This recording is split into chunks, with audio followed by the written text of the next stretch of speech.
Everyone, don't adjust your sets. Unfortunately, you have got me and not Mike this morning, so apologies up front. But I will try and channel Mike in how I run the meeting this morning.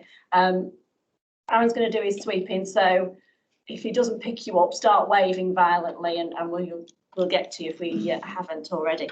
So good morning and welcome to December board meeting.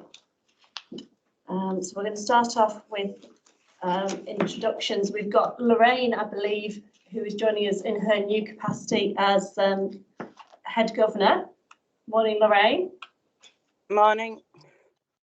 Lorraine's going to give us a verbal update at the end of the meeting, so we'll look forward to hearing from you at that point, Lorraine. Thank you. We've got apologies from Mike and Phil Woodford. Do we have any declarations of conflicts of interest? Chair, can I just mention David Wilkinson's just in the car on the way to getting logged in at the moment. Ray Olive is joining us to deputise till Ray can do it, till David can join us. Great. And Liz, can I just add to that Caroline Griffiths has also sent her apologies for today. Thanks very much. Okay. Any conflicts of interest tonight? Chair, Oh, yeah. appreciating I'm a non-voting member of the directors, I do wonder if we need to expand the declarations of interest to include interest for transparency purposes. And we have Susan Mellor with the hand raised, Chair. Right. Susan? Hello, could I just apologise for Ben Maiden? He's on leave, so I'm deputising. I'm the Vice Chair of Union Staff Side. Great, thank you very much. Thank you. Okay, so we'll move on to minutes of the board meeting from November. Does anybody have any points or any changes? Right, so we'll stop. Steve? Yes, so on page 16, I think it is, in connection with the new Integrated Care Board Chief Executive, I think it's Kevin Lavery, not Lavery. That's correct, just to correct that one. And then a bit further on page 28, just wanted to clarify the report under the Finance Committee. In the last, towards the end of that paragraph, it should read orthopaedic external reviews, the risk of harm to patients, not the cost of risk to patients. And then a bit further on, the point I was making was also a cost in terms of use of resources in these situations. Just to clarify that. Thank you. Thank you. Could note those, please, Paul. Richard? Just one, please, Chair. On page 11, item 10, subparagraph G, it reads, improving quality of investigations, the governance structures designed by the Good Governance Institute. If you wouldn't mind, replace by with feels more accurate. Definitely. Okay. You've got Jane with the hand raised, Chair. Jane? Yeah. Hi, thanks, Chair. It's just I'm referred to at various points as JN and JM throughout the minutes. So it was just so that I was one thing or another, which should be JM. Great. Okay. So we'll pick all those up, please. Sorry. One more on page 27. It's just a clarification point. It's not an amendment, but there are a few comments within the finance section that says we will be bringing this back in the December report. Well, there isn't an integrated performance report, so I'll make sure that those are picked up in subsequent reports from January. Great. Thank you. Any more for any more? No? Great. Okay, thank you. So subject to those, we approve the minutes. Right, onto the action sheet and matters arising. Paul, I think you're going to talk. Yeah, Thank you. Thank you very much, Liz. There are a number of items scheduled beyond the meetings and beyond this meeting. We've given a narrative update as to where those are, including revised scheduled dates where appropriate. You'll see there's actually a number of items scheduled for today's meeting, covering things like maternity and obviously follow-up actions from the last Board of Directors meetings regarding the external reviews. Those are all included on today's agenda, so we simply ask you to note the actions which are taken at this point. Thank you. Adrian. Chair, could I ask a question about the trust strategy and the anticipated date for us receiving the strategy as in the end of March? Am I correct in saying that the new strategy would start from April? Therefore, if there aren't any amendments, have we got time to make those amendments before the strategy would be implemented?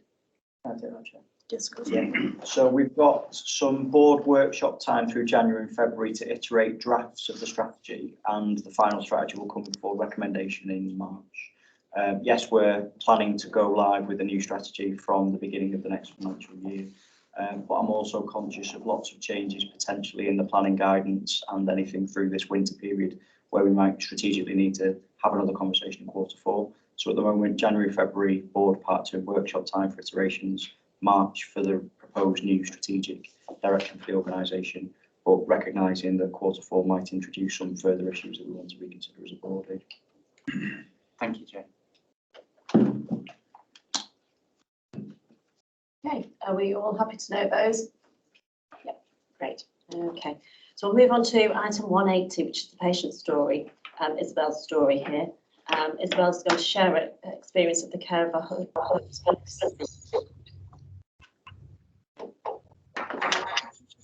My name's Fliss Swift. I'm the patient experience lead, and I have the pleasure of speaking to Isabel about this story. So this is a story about Isabel's husband, but it's through the lens of Isabel. So without further ado, I'll play the story. Thanks, Liz.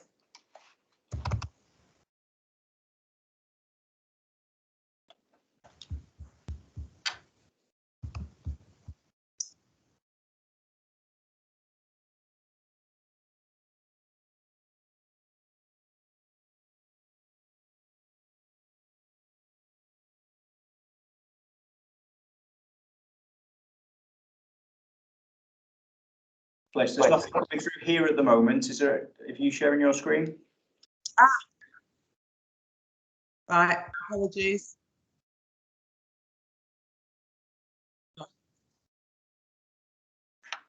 You'd think I'd get the hang of this. I need to share the screen first and not just play it to myself. I do apologise. No worries. I'm going to share. Just while you're doing that, Fliss, just to say that Diane Smith's on the call, and I believe that Isabel is with Diane Smith as well. She is, yeah, she is. Thank you. Morning, everybody. Morning. Morning. Morning, Isabel. You're very welcome. Thank you. Thank you.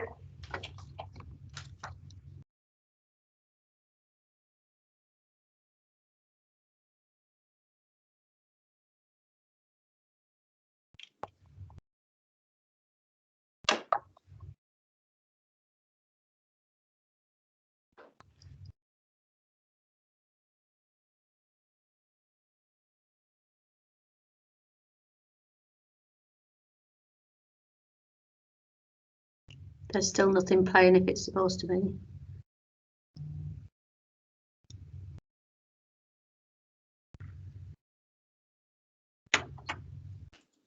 Lynn, Fliss, do we have a plan B if this isn't going to work? We could talk through the narrative. Diane could talk us through the narrative. I'm playing it through shared screen. Can you not hear it? No. No. Right, let's try once more. How strange. It's playing for me perfectly. Right, let's go again.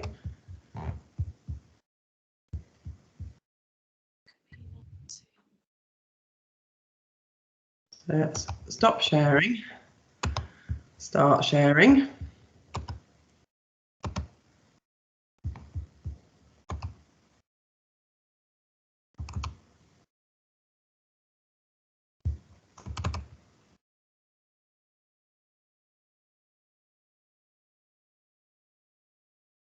list. For whatever reason, that doesn't look like it's going to work. So, Lynn, can I hand back to you just to walk through? And the chair's just suggested maybe distributing the file to board members so we can hear the story in person outside of the board.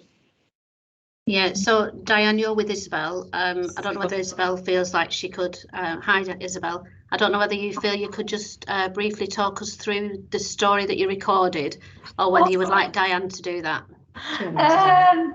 Yes, I can't remember what I said, but in a way I'm glad it's not recorded because I seem to waffle on an awful lot, but yeah, I think maybe Diane, if you can you summarise? Yeah, sure. So it's John's story really. John's is Isabel's husband. He's got quite severe dementia and came through our services on an emergency admission. He had a head injury and was brought to ED and was found to have a subdural haematoma. Which they decided once consulting with Preston that he was going to be treated conservatively. However, problems arose because the care home where he was at in the challenging behaviour unit were unhappy to take him back. So he came into our services as an inpatient. And unfortunately, he went to various different wards. He started off on the AMU and then got moved, as a lot of patients do, to one of our orthopaedic wards at that time as a medical outlier. Unfortunately, because he was really vulnerable, was John, had quite challenging behaviour needs. And because of that, he, for his own safety and for the safety of sort of everybody around him, other patients and staff, we needed to sedate him, and we sedated him for quite a bit of time, and to really the detriment of him at times because of his lack of ability then to sort of eat and drink. He was given an intravenous fluids, but Isabel was really worried that actually we weren't sort of getting it with John and actually understanding what his needs were. Long story short, I caught up with Isabel 5 days into John's journey, which was a shame because I could have done with being there a little bit earlier in the day, to be honest with you. And there was a bit of a poor communication link between the nurses and myself. And I think again going forward, that's something that we've addressed already. Finally, we got him to Ward 23, which was the right ward for him. He needed bespoke care with staff that knew his needs and knew how to manage him. And once he got to Ward 23, we managed to look after him really well, and he ended up going into another care home that actually he's doing really well at, isn't he, Isabel? Yeah. And they're meeting his needs really nicely, and he's faring very well indeed. So I suppose the moral of the story is the learning from that is that really, should John have come in the first place? And I really question that, to be fair. And is it appropriate for him to have come and used our services when actually we identified that there wasn't really a medical need for him going forward? The other learning problem really was that, or the learning lesson that was identified was the sedation. And again, I think it was just really people not understanding John's needs and his real vulnerability and making sure that pathway was really in the appropriate place. He went to the right place at the right time. And then finally, one of the things that sort of was identified was the fact that, you know, I found out through security that he was being supported by them, that he was there and he was an inpatient. So a bit of a delay there. And one of the learning things for me is actually, well, there's a new policy that's been brought in. I've written it with myself and Brian Evans, the learning disability lead nurse, and it's an enhanced care policy. And there's lots of really good, important stuff that I think that will be very helpful to our staff to manage people that are quite vulnerable, that may have behaviours as such. And it's empowering the staff to support them appropriately. And part of that policy is to actually identify when somebody's really vulnerable and actually has got some challenging behaviour needs, that we put and it's incident and it comes to me, so I can be signposted a little bit quicker. I hope that's okay. Is that all right, Lynn? Yeah, that's great. Thanks, Diane, and thanks for doing that just off the hoof there. Isabel, is there anything you want to add? Because how is John now? Well, John's a lot better now, thank you. It's because where he is, they know his needs and they're managing him excellently. I suppose going back to the beginning, where I really was angry actually, that care homes seem to be able to pick and choose the level of challenging behaviour. And now every care home could get classified as good if they've just got challenging behaviour that are not really, well, it's challenging behaviour, but it's not on a certain level. But anyway, that's the bit I was really angry with the first care home, and for them not to even contact me and tell me. I found out in hospital that John wasn't going back, which I didn't want him to go, but he wasn't wanted. But anyway, where he is now, he's fine. He's, you know, he's doing as well as can be expected. Yes, thank you. And that's good to hear. Thank you. Yeah. Are you? Is there a question you want to ask me, or you know, have I just to? I think if we hand back to the chair now, and then yeah. Thank you very much. Thank you very much. And thank you so much, Isabel, for taking the time and effort to come to us today and present the story of what happened, but also taking it up in the first place, because we do so much rely on people like yourself caring enough to come forward and share this with us so that we can learn from it. So thank you. There's going to be lots and lots of questions. So we're going to start with Lorraine, and then we'll go to Jill and Fliss.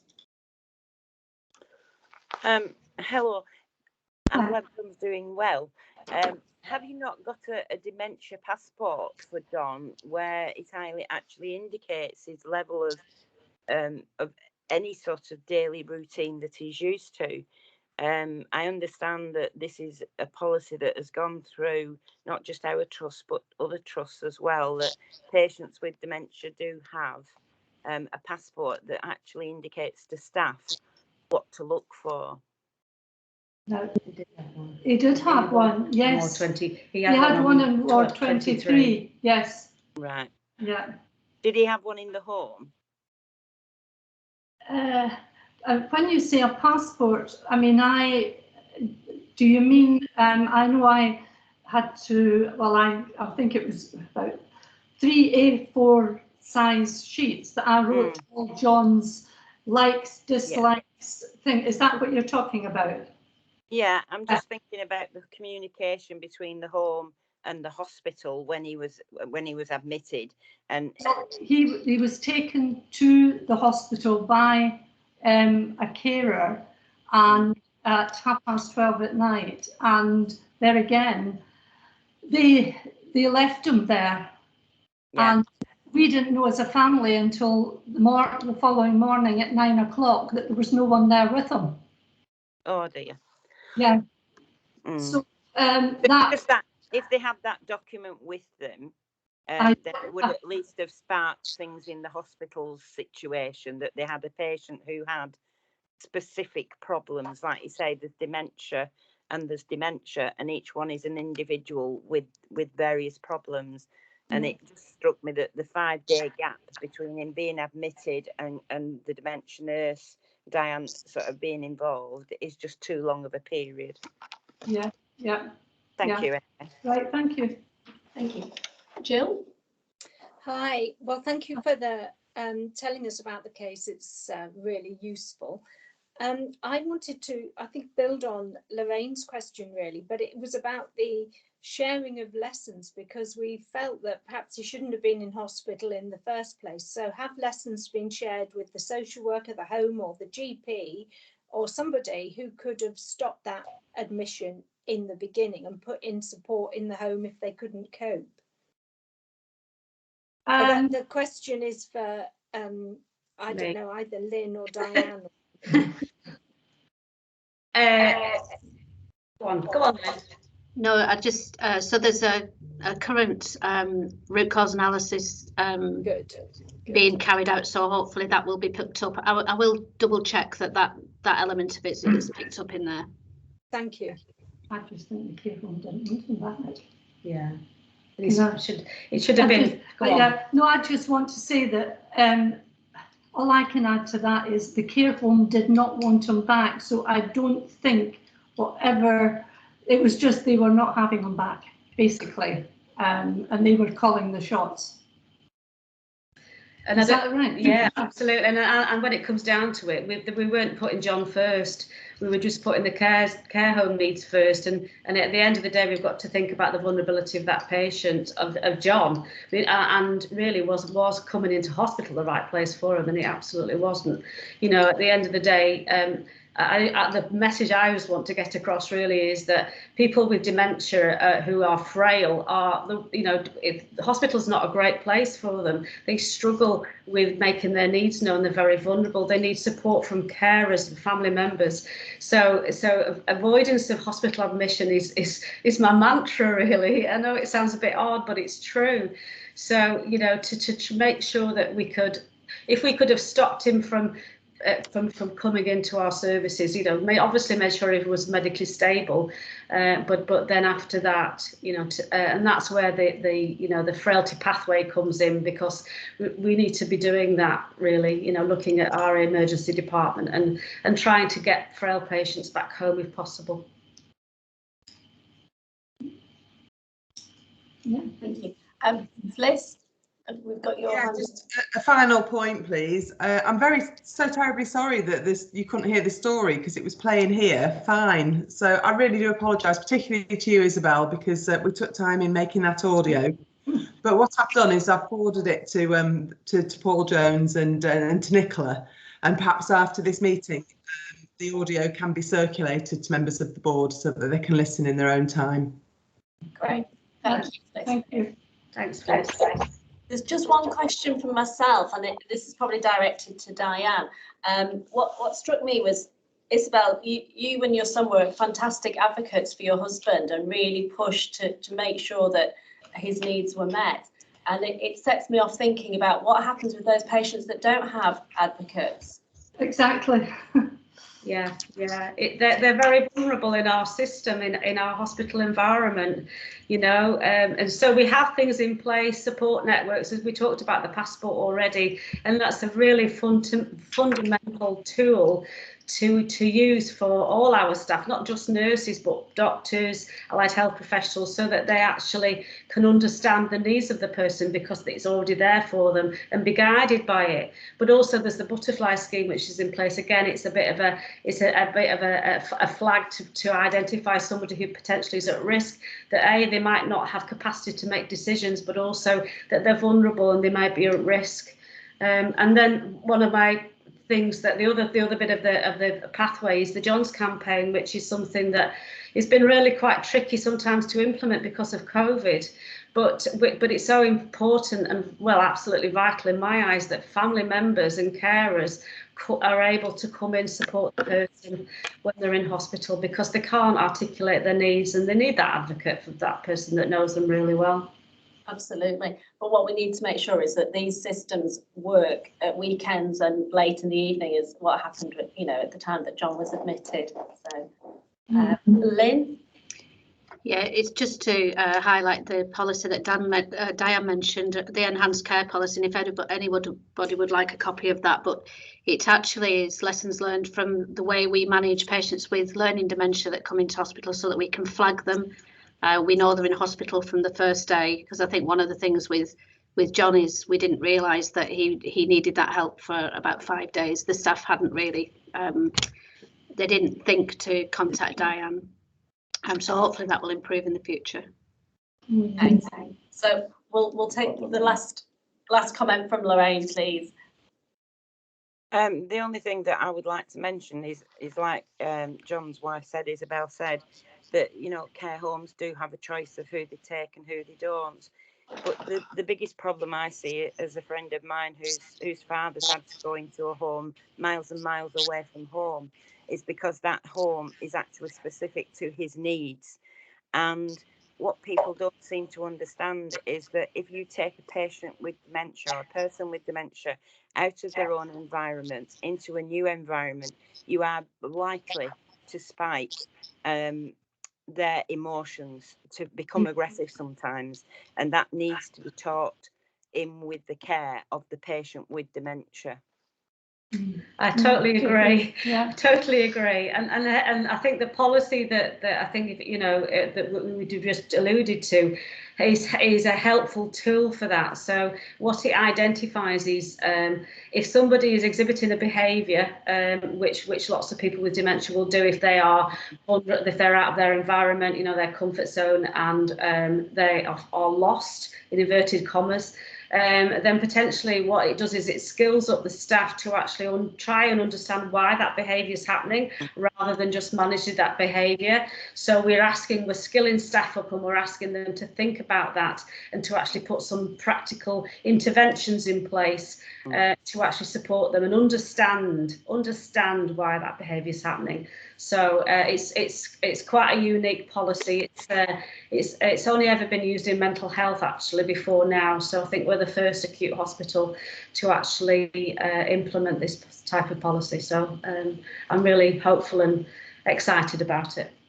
Thank you. Sarah? Oh, sorry, Suzanne. My eyesight isn't what it should be. I apologise. Yeah, I'm a radiographer, and I work in the urgent treatment centre, and obviously radiographers work in ED and things like that. And I've been a radiographer for quite a long amount of years, and we never ever get any information about these patients ever. So in the policy, could there be something about that information being available to sort of other departments, so that we've got an idea of how we need to sort of work with these patients, because quite often it's a guessing game. Yeah. And it's really not good, because it's, you know, we're not giving the best care to the patient because we don't actually know what the situation is. So if there could be something in that policy, that would be really good, because we could, you know, hopefully improve things. Interestingly, Susan, we had a combined Dementia Champions and Learning Disability Autism Champions Day, Brian and I, just at the beginning of the month, where we did a session on the policy, and some of your colleagues actually were there and actually raised this, that actually you guys don't know, because you're not even on Lorenzo, are you? So you don't even see the butterfly scheme. So it was something that I'd taken away from the day, to look at how we can support you with not just some information, but actually the butterfly scheme flag, that you are sort of prepared to a certain degree with perhaps asking that information, some sort of sharing of a networking, so that you've got the accessibility of what we have. So I dare I say it, I'm already on the case, Susan. Thank you very much. You're welcome. You're very welcome. That's really good to hear. Thank you. So thank you again, Isabel, and maybe wish you a wonderful Christmas to you and all your family. Right, thank you. Thanks, Isabel. Thanks, Dag. Right, thank you. Everyone, thank you. Bye-bye. Bye. Bye. Bye. Bye. Right, well, I think we'll all look forward to listening to the recording there. Thank you. So we'll move on to the Chair's report now. Mike's report there is, and I assume everyone has read that. You asked me to just read out the final remarks, just to acknowledge that what a difficult couple of years. And actually, I was reflecting on this. The last time I stood in for the chair was 2 years ago. And what an awful lot has happened in between that 2 years. So Mike really just wanted the book to acknowledge the board acknowledges the gratitude, the huge contribution and effort that all the staff have made in this last 2 years. It's been a very, very difficult and trying time, but everybody has pulled together and given their utmost. And on behalf of the board, he wishes all colleagues, patients, users and partners a very safe and festive season.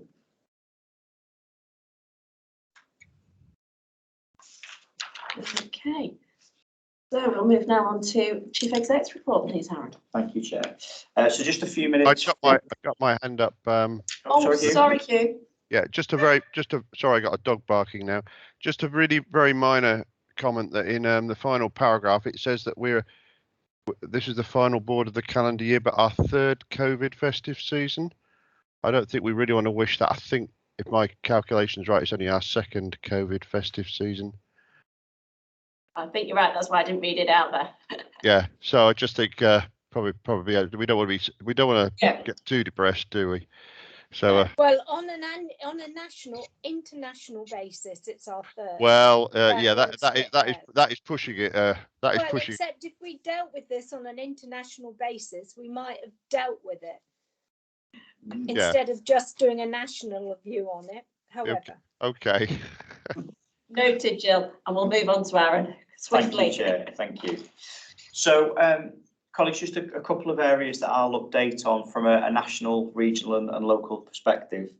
So a couple of issues from the national team. So we've definitely had more guidance in the last week or so, particularly around boosters and upscaling our vaccination programmes following the Prime Minister's announcement last Sunday evening.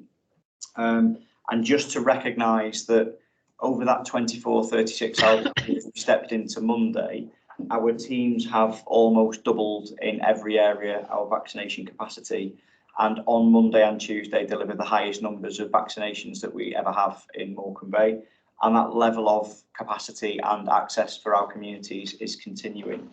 That is being replicated across our region, across our ICS, across the country, being able to stand to that offer to get all of those members of our communities offered the vaccine and the booster by the end of the calendar year. I'll be spending tomorrow, which is my on-call period, going out to our mass vaccination centres and others just to say thank you to those teams and make sure that everyone's got what they need as we head into the festive weekend.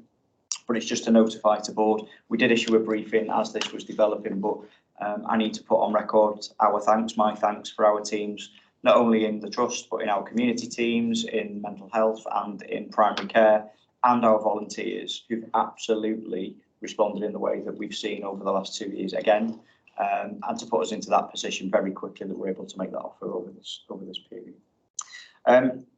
The other ask from the national teams and also through the regional teams is around winter preparations, is to make sure that we're as resilient as we can be, that we've got all of the modelling that we needed to do to make sure we take any actions necessary. Now, Kate's going to say a bit about that on the agenda, so I won't go into any of the details, but it's just to reiterate to board that we maintain our incident management team infrastructure that has some delegated authority from the board to make quick decisions over this period where we need to operationally and clinically, and that will be retained and briefed through board over the festive period.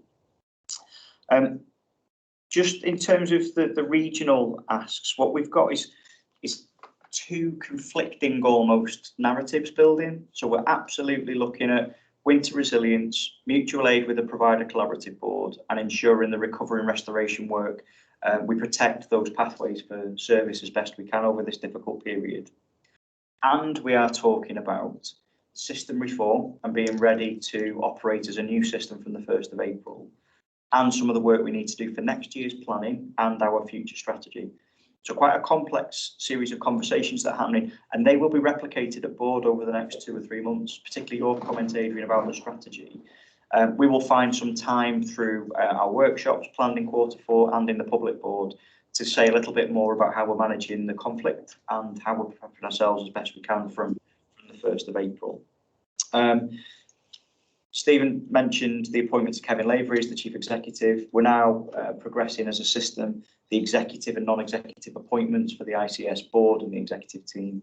And I would hope to provide a further update in January as to the colleagues that are successful in those roles, so we can start to understand a bit more who our partners are going to be, start to introduce them to our system, to the Bay, and make those connections as a board that we need to. Just in terms of local focus, there is a natural connection on winter preparations, recovery and planning. But there's some other elements that obviously feature with us that are on the agenda today, whether that's the actions we're taking in recommendations from the urology report or the trauma and orthopaedics report, the improvement work following the Cqc inspections earlier in the year. But the area I want to highlight to the board is that around engagement with colleagues. Quite difficult for us as an organisation. So 9,000 colleagues, 1,000 square miles, community services, quite a disparate kind of group of colleagues to message and have a conversation with. So we've reintroduced things like the tea and talk sessions and also board visibility with visits from the buddies now with care groups out onto the wards and departments. We've also continued our recovery support programme briefings through a method of cascading the messages from the leadership team through the care groups to wards and departments. The two areas that I want to do a quick kind of update on for board.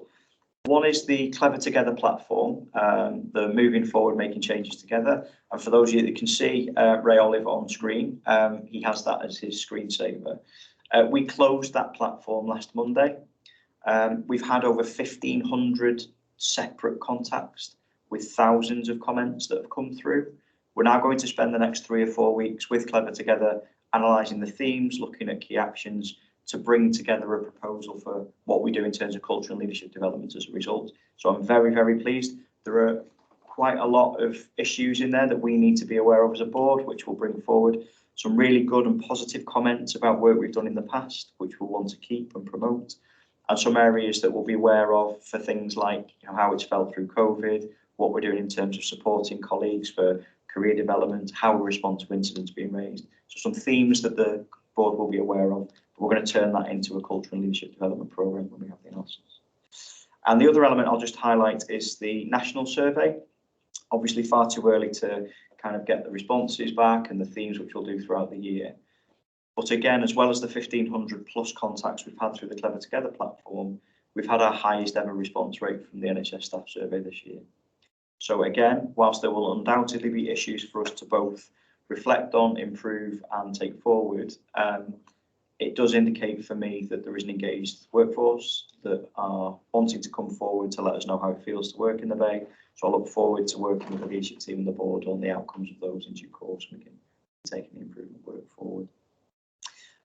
Final point from me, Chair, is the meeting that we had, some of us as a board with Region and our integrated care system colleagues with the national executive team last week around our recovery support programme. That meeting is part of the process. It's for us to present our plans and the improvement approach that we're taking, and also the exit criteria that we are proposing with Region as to what are the markers that will be assessed by over the period.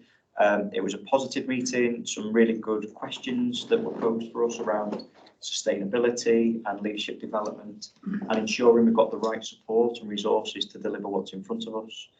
We'll await some more formal feedback in writing, which we'll then present to board, but I thought the system in particular came across very well. Questions from the executive team nationally were entirely appropriate and in the right places, and we'll bring that in writing, Chair, once we get the formal feedback from them.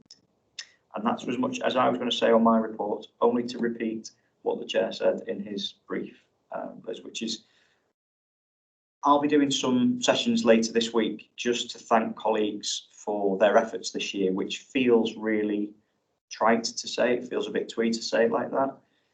I know that as an organisation, we have done some phenomenal work. Our colleagues have done some phenomenal work in the last 2 years to not only keep themselves and our community safe and deliver services, but also to make some of the improvements that we see at board regularly each month. And I know what's going to come now is really tough. It's a different festive period than potentially most of us were planning for or might have been expecting. But it's really important that we continue to support each other, that as a leadership team we're visible and we're out and connecting with our teams and providing the support they need, and that we make sure that for the planning for next year that we build on the improvement work that we've got now, so we've got a positive 2022. But a massive thank you to the leadership team and our colleagues out there doing a great job day in, day out. Very proud to be the chief executive here, and we'll be out and about over the next week or two to say that in person to our teams who are delivering today and beyond. Thank you, Aaron. Do we have any questions? Steve? Yeah, thanks, Chair. Aaron, you mentioned at the beginning of that report the quite incredible increase in capacity that the organisation has generated to respond to the accelerated booster programme. And we're going to talk later at this board and in private board about staffing, but I'd be interested in your comments just on the impact of achieving that capacity, both in terms of staffing and also service delivery i.e. other services potentially being reduced? Thank you, Steve.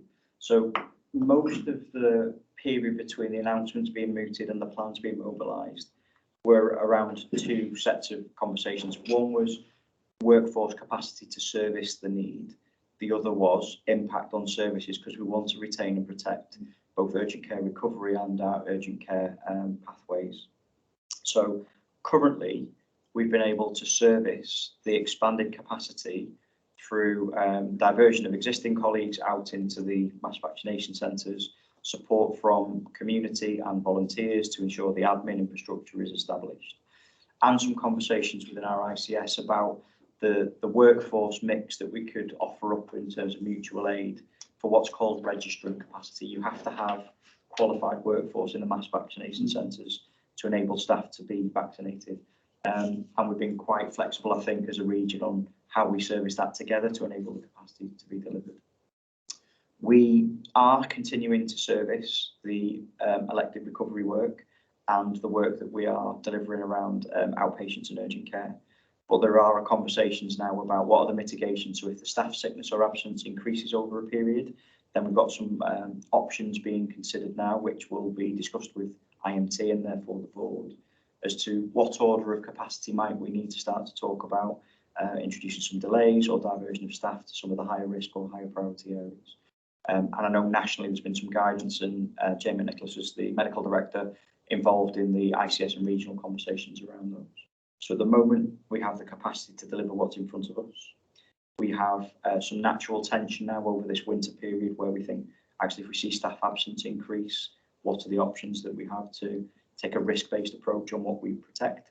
That is being done with the Provider Collaborative Board and the ICS, and predominantly the medical directors looking at that risk-based approach.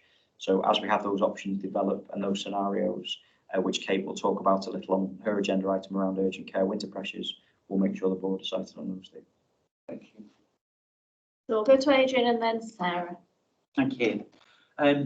Firstly, I mean, congratulations on the moving forward work. Brilliant piece of work, and incredible how many people have been engaged across the staff team. So absolutely fantastic. And also, I really enjoyed the impact of the AAA when reading the report today. They were far more focused in terms of where we should focus as non-exec directors.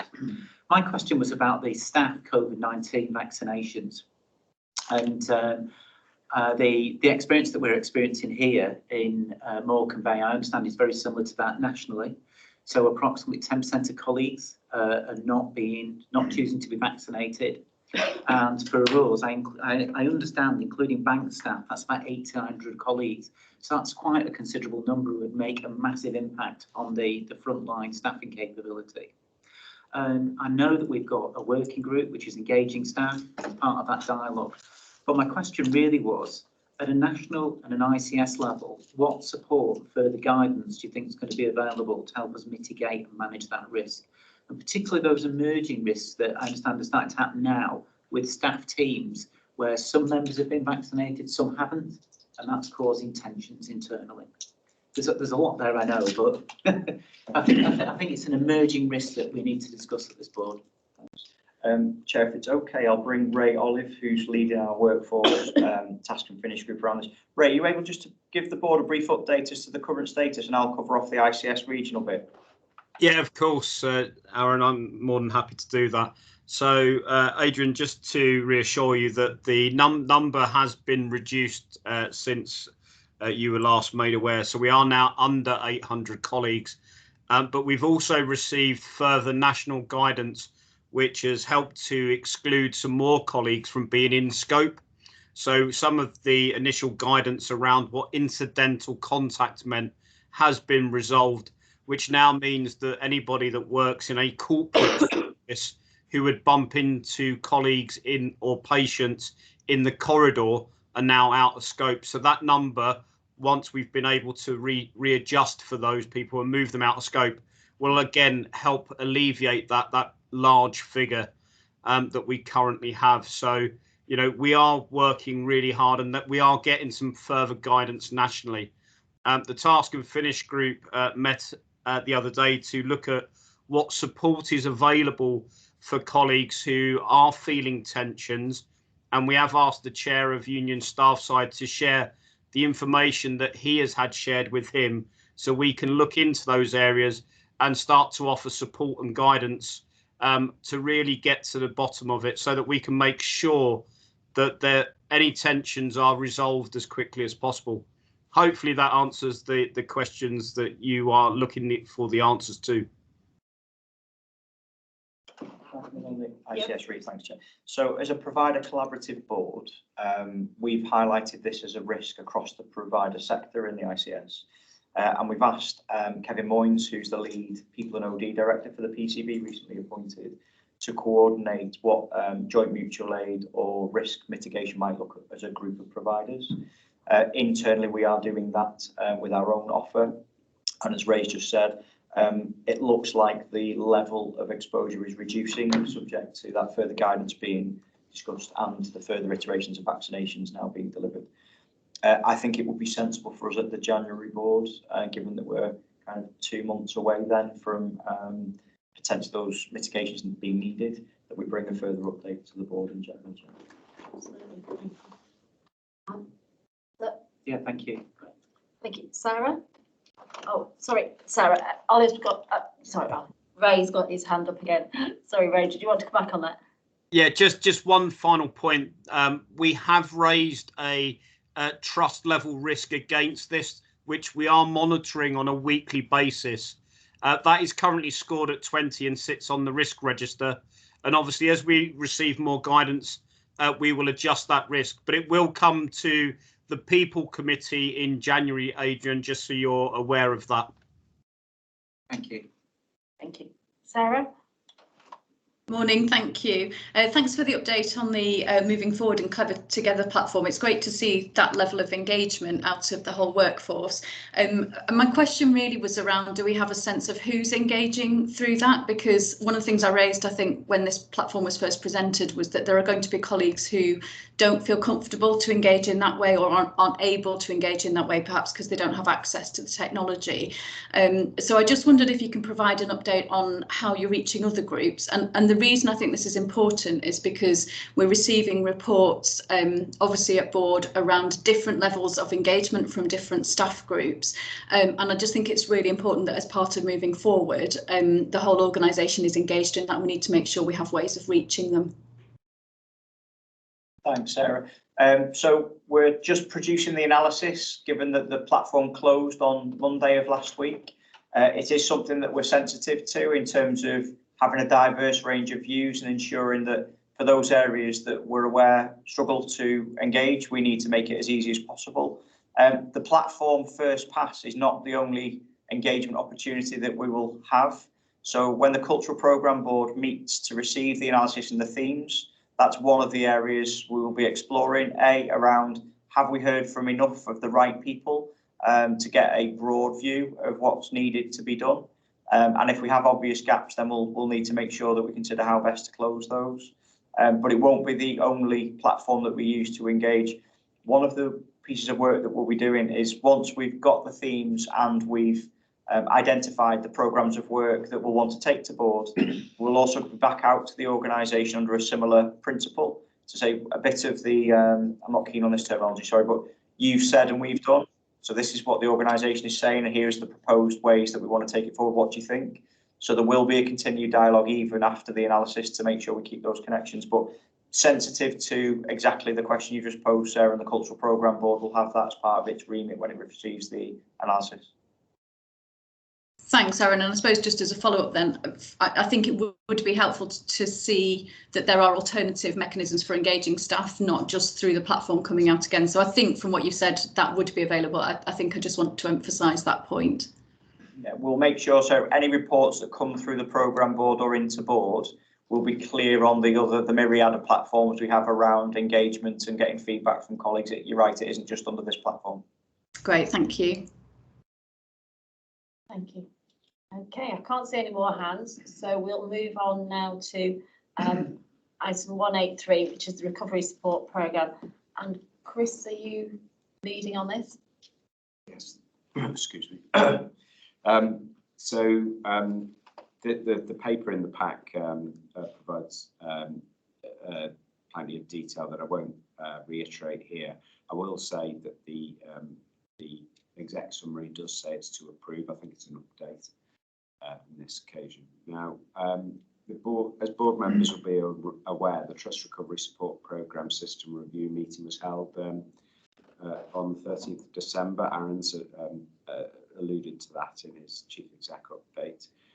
Each organisation in segment 4 of the System Oversight Framework and enrolled in the Recovery Support Programme has an initial meeting with members of the NHS, E&I Executive and Board. The purpose of the meeting is for the Trust system partners and colleagues from the regional team to present on the factors which led to the Trust being placed in System Oversight Framework Segment 4. The structure and form of the Recovery Support Programme is also presented, and the alignment of response to the identified challenges between system partners. At this point, the Trust's exit criteria is also formally agreed, and we've been through that in this forum a number of times before. The presentation prepared for and presented at the meeting is attached to the paper in the pack for this meeting. And as stated in the report, initial feedback was positive about the approach from a trust and system perspective. And there was clear recognition of the scale of the challenges that we're facing from all parties. Reflecting that, we were advised that a further meeting in 6 months' time will be required in order to assess the extent to which progress has been made against the key priorities and improvements have been made and are being sustained. I'm working with the Intensive Support Director and the Programme Director for the Recovery Support Programme to establish a plan that will take us to that review in the early summer of 2022. As stated in the report, we'll bring back that and the formal feedback when it's received into the board meeting that I would anticipate in January.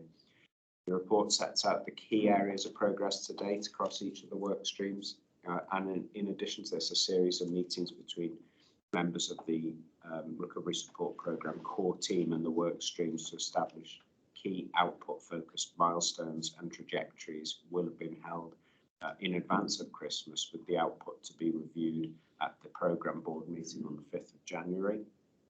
That will be followed up by an executive team session designed to facilitate detailed alignment and to provide the opportunity for colleague challenge, and the combined output of the processes will then be presented to the programme board on the 18th of January, and from there through the prescribed governance route of Trust Management Group, Trust Board and the System Improvement.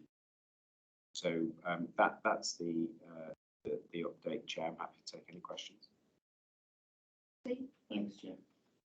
When I looked through the report, I was looking for updates specifically that addressed some of the team dysfunction issues that we've seen, and also effective use of resources, things like the clinical operating model. And I didn't see it in the report, and I just wanted clarification on which of these headings those issues are being dealt with. Is it leadership and culture, or is it other headings? The Recovery Support Programme's got all sorts of interdependencies, as you would imagine.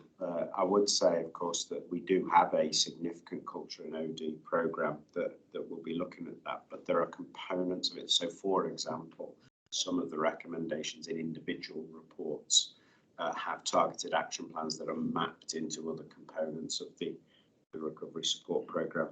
For example, things out of the recent niche report and the T&O report. So we will, there's a meeting actually later today, I think, between the Programme Director and yourself, Richard, Director of Governance, around just making sure that we're making those connections.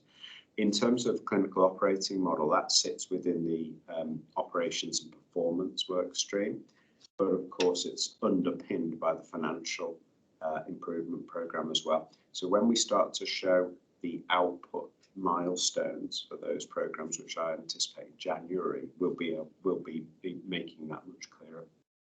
Just as a response, do you think the board needs to keep a profile on the clinical operating model and the clinical engagement into that exercise? It's so central to what we're trying to achieve. So I welcome it being highlighted in this report. Thanks. Bruce? Yeah, thanks, Chris, for a clear report.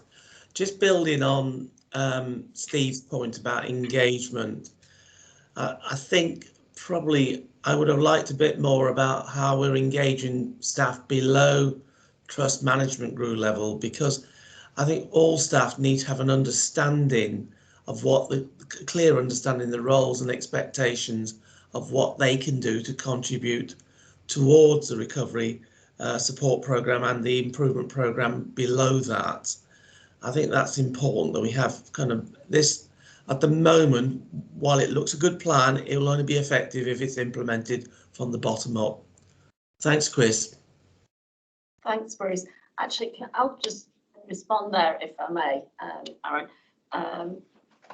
I attended the core clinical management meeting on Thursday afternoon, and Caroline had actually come to present this to the team.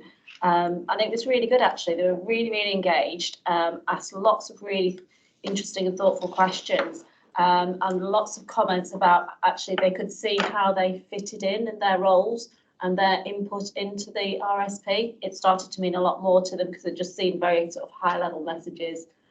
So it felt real to them. And they were all going to then take it away and talk to their teams about it. So it was really good to see that cascade, but also that level of engagement that they had with the programme. So I don't know if anybody from Chris. You know, I had a short conversation with Caroline after that, and she felt that actually it'd been very effective to use that particular presentation that was prepared for the system review for staff in the core clinical meeting. So with based on that, of course, we're now going to do that. We can certainly say more, and I've made a note to make sure that update reports say something more specific on engagement going forward. Thank you. Have we got? You've got Jane. Jane. Yes, similarly, I think the report was the meeting was repeated for the surgical care group, and I've actually had a couple of people come forwards and say, really interested, we'd really want to help with this, what can we do? So I think the messages are getting out there. Great, thanks. Dave, welcome, good to see you. You car sorted? Yeah. Thank you, Fern. Thanks for Ray for who covered for me, and he's gone off to chair an alternative meeting now.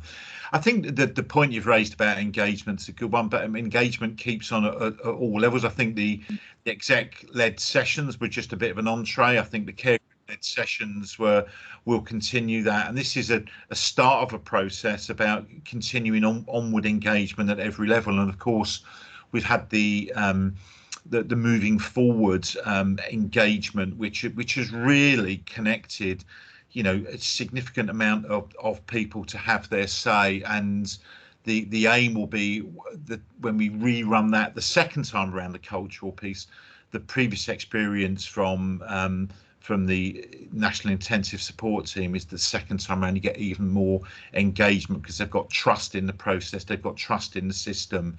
And they'll really start to engage even more than they did the first time round. Great, thank you. Okay, so we've got 2 items to recommendations. So we note the progress of the programme and note the exit criteria submitted and approved by NHSI in E. Okay. Right, so we'll now move on to 184 and the niche consulting review. Thank you, Chair. So for the benefit of the minutes, this paper is designed to address actions 158 and 164, and for the purposes of economy, we chose to weld, if you like, our work around niche alongside the work around the trauma and orthopaedic actions, because they are following the same route towards resolution. So it didn't make sense to have 2 separate papers. I'll take the paper as read, and I just wanted to call out a couple of things that I've highlighted through this paper. The first one I wanted to mention is that at paragraph 4, I've got an obsession with the word "with" today. We say appropriate changes embedded in those services. No, we won't. We will be doing change with services rather than through them. This is for everyone to own. So when we talk about that wider applicability, this isn't some sort of big brother approach is going to be with engagement of everyone. I think I forgot to put it in the index, but AMAT stands for Audit Management and Tracking System, for those of you that like to remember. So the progress, because it is progress, and I would ask the board to consider that whilst those actions are on that action log, I would not describe them as completely resolved yet. But our progress since the 24th of November, when the reports were published, when we discussed them at board, has been that all of these actions are now embedded in our AMAT system. So the entirety of those that are relevant to the organisation from niche, or we should more accurately just call urology now, plus the T&O recommendations are all inside AMAT. The work to divide those up into smart actions is to be done over the next month, so that when we come back to board on, I think, January the 28th, that work will have done. And again, with the care groups, not through the care groups, so we'll be discussing them with those leadership teams to make sure that we're not setting out anything that is overly aspirational in terms of what can be achieved at that time. At point 9, we talked very briefly about an offer of further support and help from NHSI and E. That's been accepted, but whether we use that resource for urology and trauma and orthopaedics rather than other aspects of the governance work that we need to do, fully embedding the GGI work, working a bit more around our review of escalation and freedom to speak up guardian arrangements is still to be decided. It's important that we use the resource wisely and effectively and create most value for money out of that. And then finally, we were never starting at zero. We were always starting at a place where niche very kindly been incrementally feeding us those recommendations over the last 2 years. They didn't wait and then just all land it on us on the 24th of November. So we've mentioned it in board before, and we should do so again. There were plenty of people long before I arrived here that were working very, very hard to ensure that where there were opportunities to adopt, learn and create change on the back of what was being incrementally shared with them, they were doing so. All that evidence is now going to get gathered up, put into AMAT, and again, we'll go out and tolerance test that to make sure that those changes are robust and learn from where they have been shared with urology and understand, make sure that those are shared across other services as well as quickly as we possibly can. But again, going out and testing so that, as you heard at board last month, when niche come back in November 22, which is called phase 5, they will test not the recommendations themselves, but our embedding of the actions that stem from the recommendations that they gave.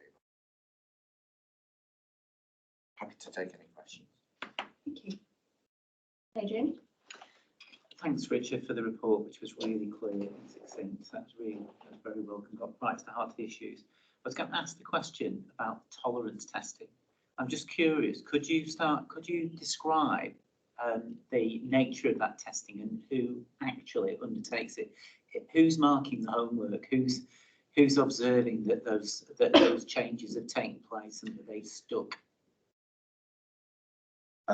Yes, I can, but I can give you a better example when we get on to the item of the must do's and should do's under CQC. It'll be the same principle, but I can give you 2 literally live examples of where we've tolerance tested. I'm happy with that because tolerance testing covered the RSP as well. So it would be interesting just to hear if there's a standard methodology as well across all aspects of the improvement work. No, I think we're quite free thinking in how we choose to understand if something's truly working, rather than that there's some written down formula that we provide to people. Because the second you provide people with the rules, they then find ways of meeting the rules but missing the point. So we're not being devious or underhanded about how we test, but we're certainly not going out of our way to announce how we're going to do that. But let me give you the example when we get to the CQC paper. I'd welcome that. Thank you. Thanks. So we've got Hugh and then Bruce. Thank you, Richard. I follow up with the comments about it's great to have a paper that follows the 3 A's and is succinct and easy to get your head around.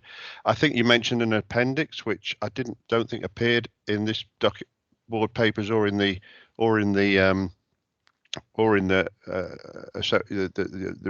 resource pack. And my first comment is about the use of acronyms, and I'll mention this again on the maternity paper.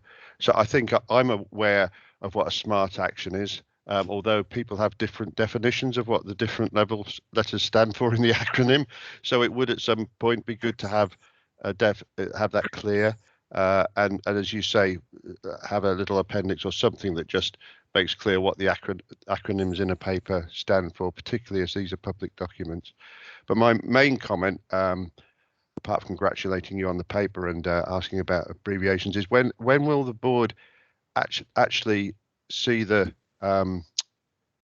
sort of the actions in a formal sense? Because obviously you talk about how the iterative process about developing them, but it's not actually said when they will be brought back to us to actually see. Thank you, Hugh. My estimation would be we'd have a first cut of those SMART actions by the end of January. So we could give a live demonstration of AMAT to the board to show them how we'd taken those recommendations, chopped them up into SMART actions.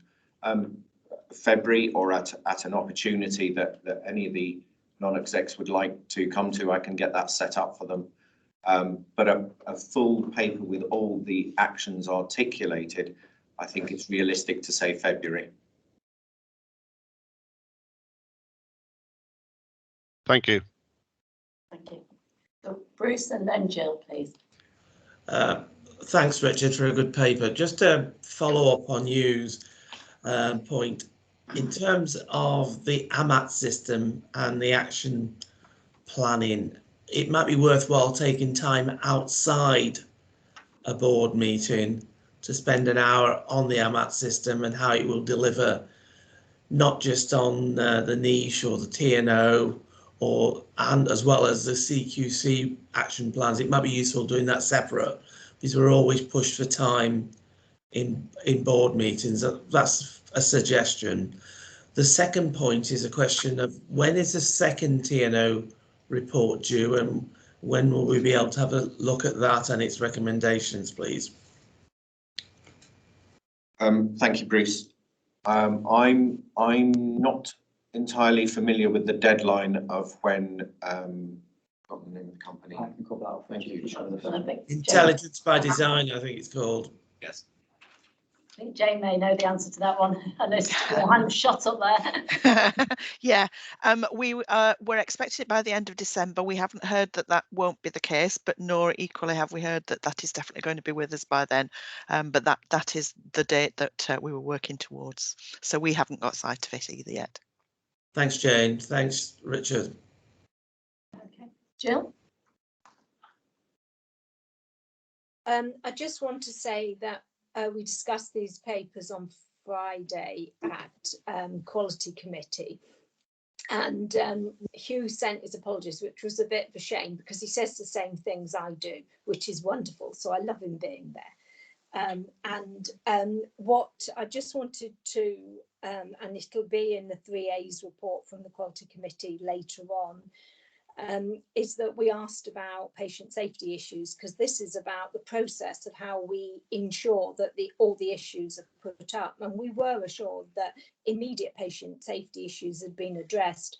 What we were interested in as a quality committee was that, okay, what if the same issues are happening in other teams, and how do we get assurance that these deep-rooted issues of behaviours and pooling cases and people working together have been addressed, which was a bit hard for Jane as she'd only been here a few weeks, but she did very well in answering that. And we will be looking for evidence across the trust that these lessons have been learned and that they're absolutely embedded. And I just wanted to say that.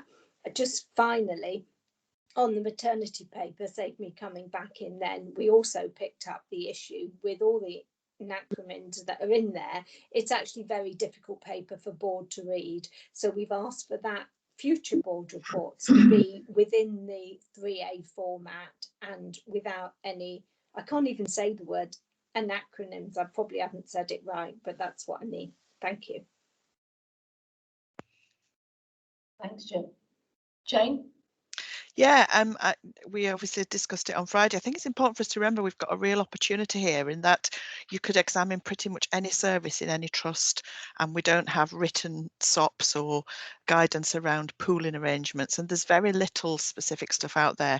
So the trauma and orthopaedic team in particular are really taking this as an opportunity to start and do something that we can then use in that wider applicability that Richard's been asked about. But I think it's just important to say that we are not particularly an outlier compared to other places. It's just that this has never been something that has been properly outlined and addressed. Aaron? Thanks, Chair. Just a general comment from me for board colleagues. In the paper that Richard's outlined, it is very clear that this is a very different approach to how we're receiving a report and taking forward the actions that have been recommended to us. So I think that's naturally going to lead to some change within our assurance committees and the board's own work as we work with this new style of kind of taking forward the delivery of actions. What I'd make a suggestion around, Chair, is in some of our board workshop space over the next 6-9 months as we work through these, that we spend some time not just in the strategic development space, but in the assurance space, which is quite unusual for a workshop for board. But we can take through the sustainability checks, the methodologies that we're using, because these things are going to be applied to the 2 main external reports we have at the moment, but they're going to be retained as the way that the organisation takes forward actions in the future. So I would like to suggest, Chair, that we work with Richard and the team, the exec team, to produce 2 or 3 opportunities over that period that we take a bit of a different stance as a board in the workshop space that we have around that assurance checks. Great, thank you. Because I was just going to say, suggest actually at our NEDS meetings, if Mike approves, is have a session with Richard at some point in the new year just to run through all this.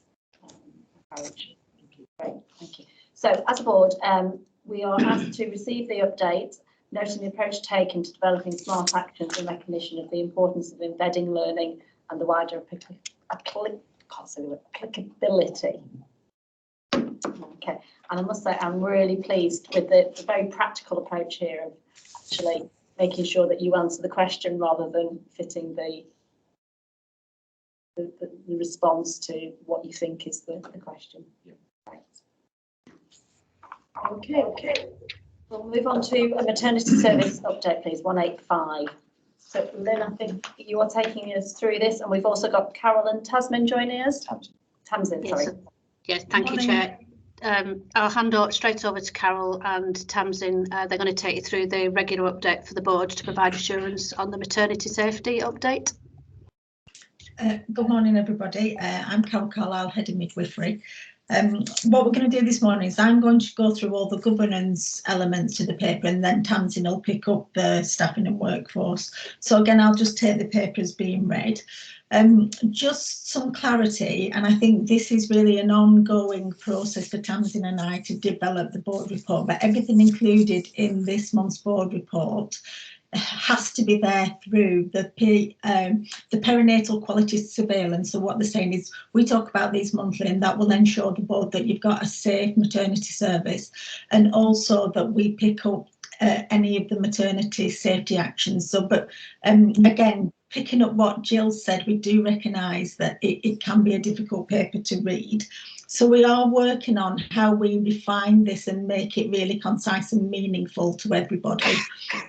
And we have worked on an infographic that we'll be presenting to the board next month that will pick up some of the elements of the paper, and that should be and make the paper easier to read. And so I think just going back onto the acknowledgement, so everything that we've wrote into the actions to be recommended to the committee are the absolute minuted conversations that we should have that will evidence that we've had board discussions through each element of the CNST. So I'll just pass on to Tamsin now. Hello, so I'm Tamsin and I'm also head of midwifery. So you've got in the papers this month 2 really quite big external reports. We've got the Birth Rate Plus workforce report and also the continuity of report that needs to go to the regional maternity boards. So if I just start with the Birth Rate Plus, so just as a background, this is the nationally recognised maternity staffing tool and should be the recommendation is it's repeated every 3 years. So we last had this in the trust in 2010. So it has become quite out of date. And what they do is they come in and they spend 3 months looking at all of our cases and our case mix and the workload. So it's more than just a mathematical formula. So the first recommendation is that we do in the future repeat this every 3 years as a national expectation. There are quite a lot of figures in there, and I just want to give some clarity around just a few of them. So the first one you've got in there is there is a number of midwives that they expect based on the clinical activity that they observed, which is 140.74. And there is also a second number, which is 160.84, and that is based on a shift model. So that the rest of the paper has gone with that 160.84 number because the 140 would possibly work if we were one great big unit that had a consistent clinical activity, but because we have those ebbs and flows, we need to account for having enough staff to keep it safe when we've got our peaks as well as our troughs. And we do at the minute have 150.25 in post, so we are short on that. The recommendation that we have put in the service is to retain our budget, which at the minute is for 172 midwives, and that does include external funding of 5.8 midwives through Ockendon, which is to be over and above our the staffing levels that we already had. And I've just put in there the reasons for that. So paragraph 38 just describes the factors that we have of why we expected that. And particular thing is that we have, in the past, we've really struggled to recruit experienced midwives. So in a normal maternity unit, the majority of your midwives would be experienced band 6 midwives with 1 or 2 band 5 midwives joining every year. But because we've not been able to recruit, we've had to recruit a lot of band 5 midwives, and also we've got international recruits that we're expecting to come over the next 12 months. So those midwives require additional support to get them up to the levels we need them to. And we're also expecting, there's been a piece of work done with the local maternity system looking at the amount of training that midwives need with all the expectations for the national reports coming out. And they we have an uplift of 24%, and the expectation now is it's probably going to move to 26%. So we'd rather future-proof than be scrabbling around trying to recruit midwives when we get to that point. What we plan on doing is doing a review of our management leadership positions, because you can see in there that there are more than they recommend in the report. We don't feel that we have an excess of those positions. In fact, the maternity support programme have discussed as being under-resourced in terms of leadership. So we need to do a whole review of those, taking into account that a lot of our specialist roles are actually almost entirely clinical. Initially, what we want to do is recruit 10.5 to Furnace General, because we are absolutely sure that they are very, very short in that area at the minute. And we've also purchased the latest app from Birth Rate Plus, which the coordinators enter information into regularly. So once that's up and running, we'll get real-time data on red flag events, and we'll be able to, when we come back in 6 months, because this will be a 6-monthly paper, we'll be able to look at all of the actual incidents, red flags, diverts, etc., in order to inform us going forward. So the second paper you have is continuity of care, and that is a requirement from NHS England Improvement and CNST that we submit that for you to view. And there is a typo, I'm really sorry, there's a misleading typo in paragraph 45, which says that we have to put a plan in place for how we'll reach continuity of care as the default model by March 24, and it's actually March 23. So we are allowed to have mitigations, and the national team are now saying that the first building block before we even start on continuity should be full staffing. So the plan that I've put in place there is for March 24, which is a year more than the additional ask, but I think that's probably going to be the case for the majority of maternity units. And I've built into that as well, just to comment, we had that it sounded a little bit negative that the midwives don't want to work in the continuity of care model, and I recognise it does sound a little bit negative. And it's not that they don't think that that's a good model for the women or understand the reasons and the research behind it. I think it just needs to be acknowledged that it's a huge upheaval in their working lives. So at the minute we have midwives working either in community or in the unit. They feel they're specialists in their areas. They have their lives built around the shifts, and what we're asking them to do is work in a completely different way, where they take on a caseload of women and become solely responsible. So it's just to kind of make it clear how big that upheaval is, and given what the midwives have been through over the last couple of years, that what we really feel we need is just a period of stability before we, after everything that's happened before, we implement another massive upheaval in the workforce. And that's all of ours. Thank you. Carol, Tamsin, thank you for that. I've got a couple of points and a question on the birth rate plus, and then one on the continuity of care if I can. So for birth rate plus, I'm really pleased that you said whilst we're doing the full birth rate plus analysis that comes to board every 3 years, I just want to check what I heard. An update on progress or the current position around the birth rate plus being satisfied will come to board every 6 months? Yeah. Yeah, perfect, thank you. And if I understand the numbers correct, then we have a model or a methodology that says we need 140 midwives on an activity basis. Yep. Or 160 midwives if we talk about a shift basis that recognises the complexity of our geography and the units we have. So between 140 and 160. And at the moment we have 150 midwives. Yeah. Yeah. But on the shift basis that makes us 10 short. I'm just for my own awareness, that's correct, isn't it, in the position? Yes. Yeah. We're budgeted for 167. But we have additional investment coming in for extra 5 as a result of the Ockenden work, which would take us to 172. So my question is, how confident are we that we can recruit those extra 10 to 15 midwives, and how long do you think it might take us to get to those numbers? It's quite a difficult question. We have a rolling recruitment programme. We've recognised the biggest issue is Furnish General Hospital. We've got a rolling recruitment programme. It's been out twice now. We've managed to get 1 midwife each time. They are experienced midwives though, which is good. We've got 4 international recruits we're expecting in July that are already arranged, and we've expressed interest in another 3 international recruits, and our 3 student midwives that we have at Southlands Birth Centre all want to be employed by us, but they're not qualifying until October. So we have in the pipeline those midwives, but we will be continuing with the recruitment campaign as we go along, because obviously we're going to have retirements and attrition in the meantime. Thanks, Tamsin.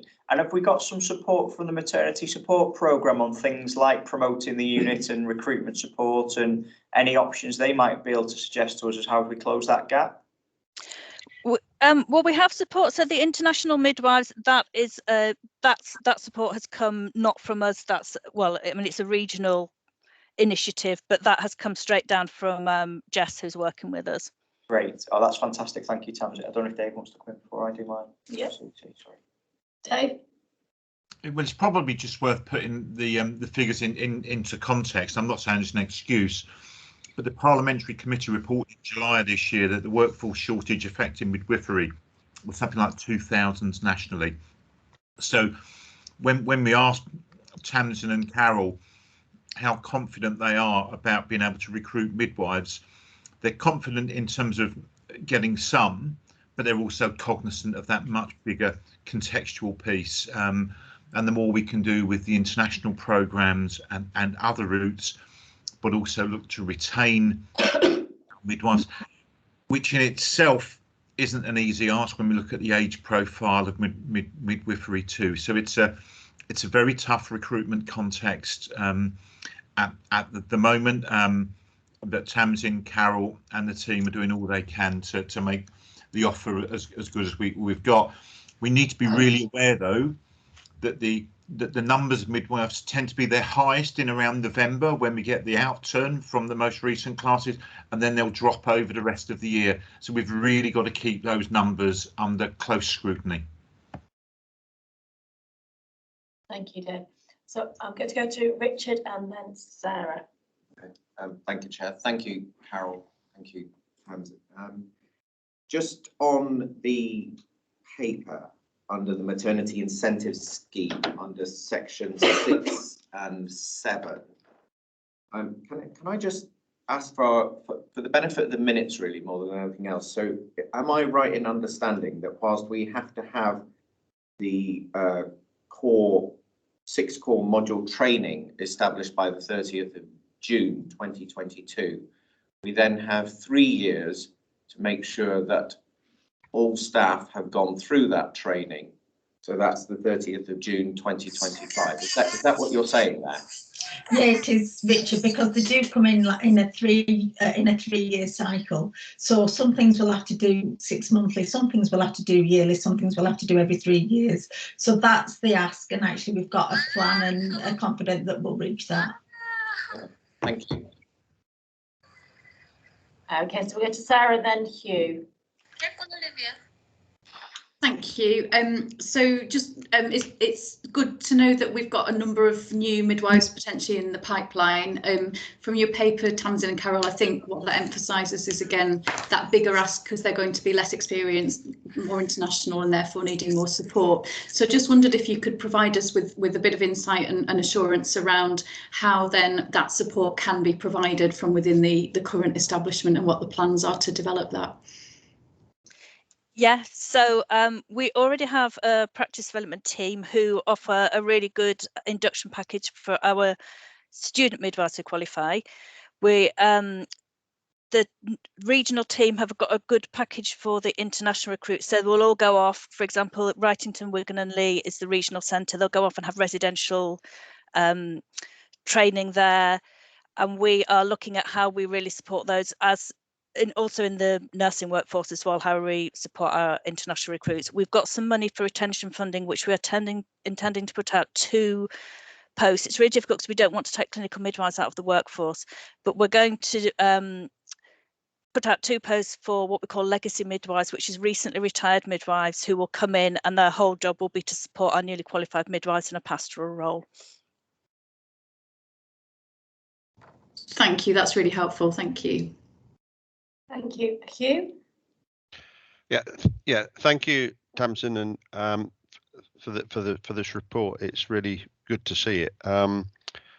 My question goes back to the continuity of care comments that I'm glad you picked up, because I was going to pick those up anyway, and because it is a little bit concerning to see that the majority of midwives are very clear they don't want to work in that way. But I'm wondering, is this a national pushback, or is it anything to do with this, the amount of pressure that our teams have been put through over the last 5 years, or is it perhaps a combination of both? But oh, sorry, go on.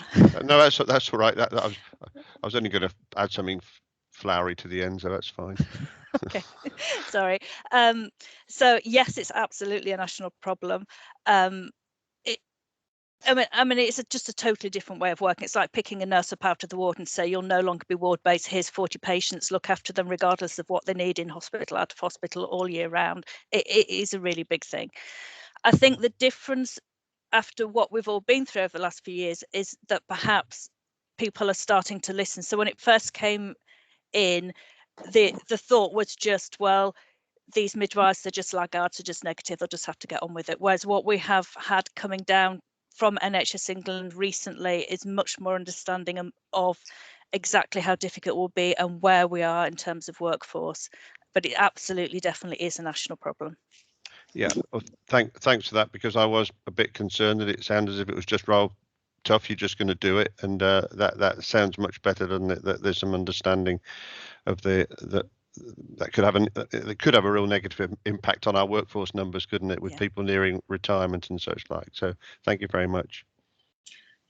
Can I just add to Tamsin's comment? What we found when they first started to roll out continuity of care, some other organisations that were fully staffed were getting a really good percentage, but because of attrition rates and the midwives were finding working in that way unsustainable, what you found is people who have reported a really high percentage of compliance, it's dropping because people are just saying, we don't want to work like this, it doesn't fit in with our lifestyle. Yeah. Thanks. That's really helpful. Lynn, thank you. Yeah, just to sort of add to the report, there is a an interested midwife in the Director of Nursing post who's being shortlisted tomorrow, so that's really positive. And also work going on, very hopeful about appointing a consultant midwife, apologies, a consultant midwife, so that leadership element and support for Tamsin and Carol will be there as well. Thanks. Lorraine, have you got a question? It's not just a question, it's more a statement actually, and it's from a governor's point of view, for governors who haven't been in the health service, you know, like, I mean, I have for donkey's years. It's just that people have to realise that the difference between midwifery and sort of the general hospital situation and community situation is that the midwives have a patient to look after for a minimum of 10 months. If it's a patient in hospital and they're probably there for days, with follow-up afterwards as an outpatient, midwives have a very, very close contact with their patients for a long time. And I think sometimes we omit to think in that respect. Aaron? Thanks, Lorraine. It's just a reflection, really. So I think the birth rate plus work falls right into the category of visibility, ownership, taking action, some oversight. We can see progress around birth rate plus and the 6-month reviews into board.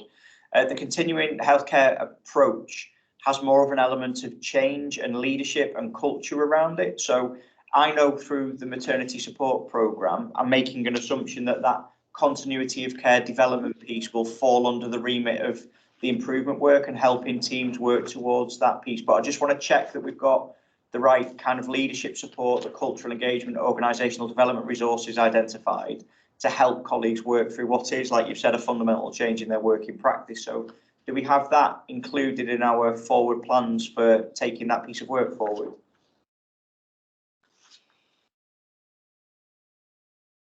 Tamsin, do you want to respond to that? Yeah, it was just 2 responses really. We will do. So we're working with our workforce business partners, very much involved. We're working with the national team, so we do have that support. But I also just wanted to come back to the other point about midwives working with women for 10 months, and I'm very conscious that I don't want it to appear that our midwives don't want to offer continuity, because that absolutely isn't the case. And our antenatal and postnatal continuity is already very good. The only issue is when we flip it over to say you also have to be on call for the birth. That's where people just find it disrupts their lifestyle. So I wouldn't want to leave the impression that the midwives don't appreciate the value of the relationships they have with the women and also of that continuity. I wasn't actually meaning that. I was actually supporting the fact that you have a longer term relationship with your patients than what we do, or what I used to have in a general medical situation. But I think that people who are non-medical don't see that relationship as that long. Thank you. And I support you fully. I think that's something important we need to pull out in the minutes, actually, that point that you've just raised there, Tamsin, that it's about being on cover for the birth, not the whole situation that sits around the continuity of care. Right, so as a board, we've got a number of items to that we have to note on this. So first of all, to acknowledge the quarterly PMRT report and the actions that have been identified, which is Safety Action 1.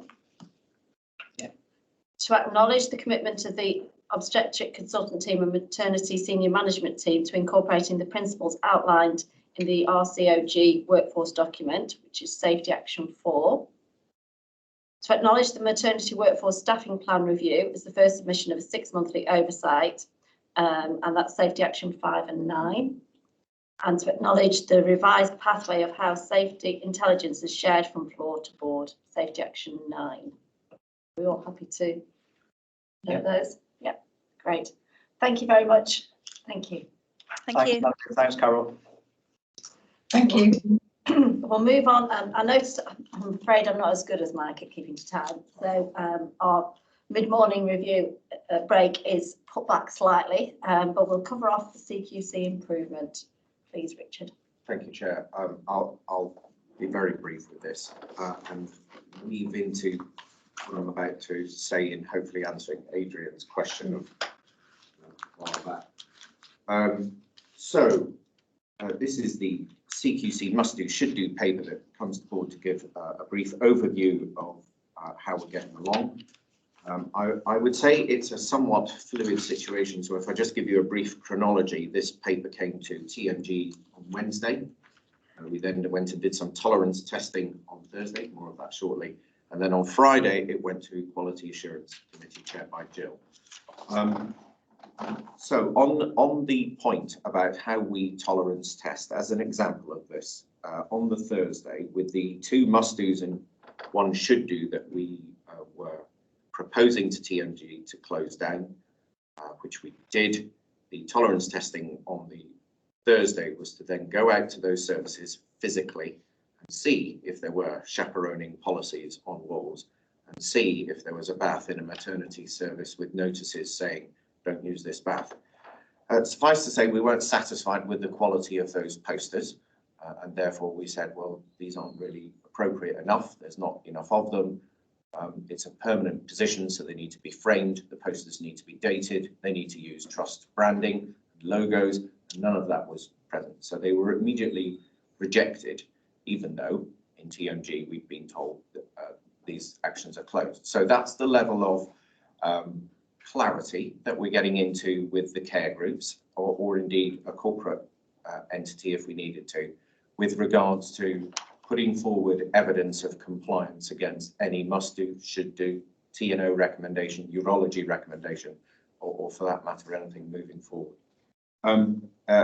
If you worked for Toyota, you'd call that Gemba, which is just the simple task of going out and touching it and feeling it to make sure that what you're being told in an abstract sense matches back into the reality that you've been shared with. So we'll keep finding ways and means to do that. I did hesitate a bit around the notion of a methodology for how we tolerance test, and I will go back and have a think about that. But for the purposes of the meeting, at section 24, the recommendation has obviously shifted. We wrote this paper before TMG, so by the time we rock up at board on a Monday, of course, that first bullet there, we're not asking you to sign that off anymore. The others remain in place, but not that first one around the closure of 2 must-dos and should-do. Certainly on must-do 88 and should-do 81, you shouldn't sign those off because there's more work to do with that. And I've been in liaison with Louise Jones, who's in this group today, with regards to finessing a format for a poster so that we can share that across the organisation. Happy to take any questions. Adrian? Thanks for just giving that overview. And by the methodology, I was thinking really about who might do that.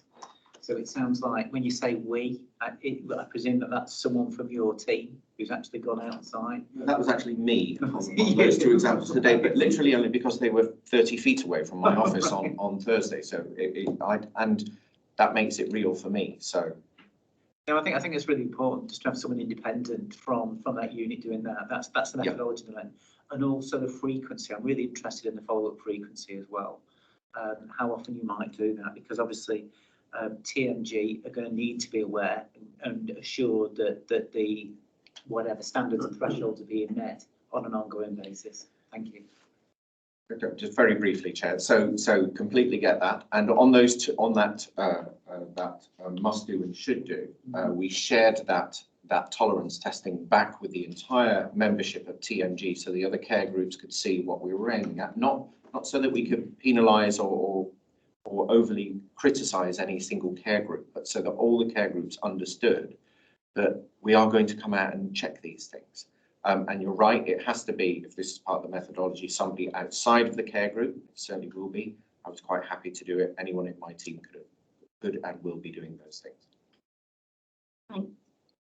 Thank you. Yeah. Aaron, and then Hugh. Thanks. So I think Richard's reflections of the levels of scrutiny or assurance that we need to get to through that Gemba methodology, to go out, touch it, feel it, let's have a conversation about it, absolutely form part of the approach. I just want to be clear, I've already made a commitment as the Chief Executive at Board about some of the methodology we will employ now here. So we've said, haven't we, that the buddying arrangements with non-executives and executives will also have sight of the methodology and the work programme around the must and should do. So when we're out and talking, then the full board can get visibility and triangulate what it's seeing. We've said that our mock CQC inspections, including governors and others, that I know Jackie's talked to Lynn about and Bridget in establishing that programme of work again, which will also form part of the assurance. I've said previously that both our audit functions, our internal, i.e. UHMBT audit processes with the governance team and others, and also Mersey Internal Audit Agency as our internal audit partner, where we as a board or an audit committee want to deploy a slightly more external and formal methodology around audit work, then our audit programme will point to that. So there are probably 5 or 6 elements of methodology that we've already discussed as a board that I think we need to be more explicit when we bring reports into the board about which elements we're deploying around which areas of assurance. Thank you. Thank you. You? Thanks, Liz. That's just been some music to my ears, Richard, about the just going out, having a look, just checking, and then also in your discussion then saying, well, there are lessons to be learned across the organisation, and we're going to just point out to the organisation that this, you know, we've had a look, and here's some good practice that we're going to implement here, and do it in a supportive way rather than coming down, right, everybody, make sure all your signs are like this and in this format. Do you know what I mean? It's let's learn from each other and such like. Now,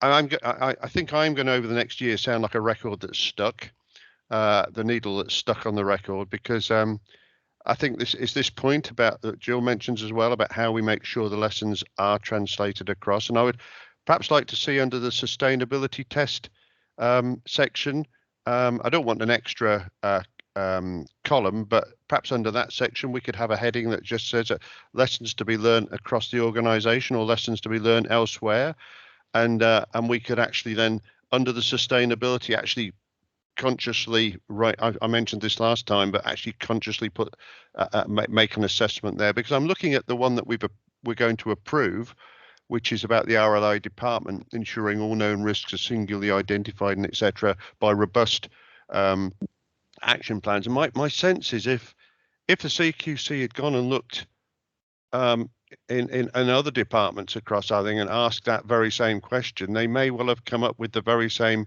answer and the very same recommendation. So it's, to my mind, how we take the actions that have been done within the RLI emergency department and create, if we need to, because we may not need to, we may test this one and say, no, actually we've got the appropriate processes, and particularly if having gone through the GGI, work with the GGI and such, we've got those processes in place. But it would be just really good for us, I think, as non-execs and as a board, to be able to have a comment there that says, yeah, we've looked at this about whether there's applicability across the organisation, but I think it's just for this department or this team, or no, there are some issues to look at and just assure ourselves across the whole organisation. I think you know what I'm getting at, but it's just making so that's explicit rather than just us assuming that it may have taken place.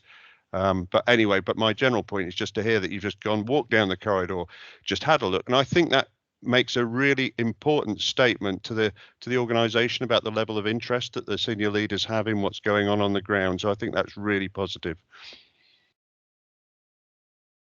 Thank you, Hugh. 100% agree with that. And for the record, thank you for Aaron for rescuing me on what was meant by methodology. I did know of all these things. I couldn't get it into my head fast enough. That's what we were talking about. But yes, Hugh, completely agree. Very committed to sharing as much of the learning as possible, and then gently tolerance testing there as well. Because frankly, that's what people like Nish are going to do in November next year. Yeah, and I just reiterate, I don't know, maybe you can take this outside of the board, but consider whether under that sustainability tests column there is a statement just there about, for every time we just make some sort of statement about whether there are wider lessons to be learned here or not. Happy to do that. Thank you. That was something I was quite It's quite a stark figure that it said that 52% of the CQC recommendations were against medicine care group. But when I sat back and think about it, they probably would apply to the rest of the organisation as well. So I think it is really important that we do roll it out across all the organisation and hold those tests that the CQC lay against all other care groups. So thank you. Any other points? No. Okay, thank you very much, Richard. Right, so we'll go ahead with the mid-morning break. So 10 minutes. If we can have everyone back either online or in the room. Chair, are there any recommendations? Oh, sorry. Yes, there are. It's because I crossed through the first one. Thank you, Aaron. So we're asked to note 7 recommendations have been completed and are undergoing sustainability checks. So Richard's going to go out and poke. Yes. Item 3, we need to note the concentration of CQC recommendations against medicine care group at 52%. Note the concentration of CQC recommendations allocated to the quality committee, 57%. And note the concentration of CQC recommendations for HSCA regulation 12, 53%. Okay, see you all back at 25 past. Thank you.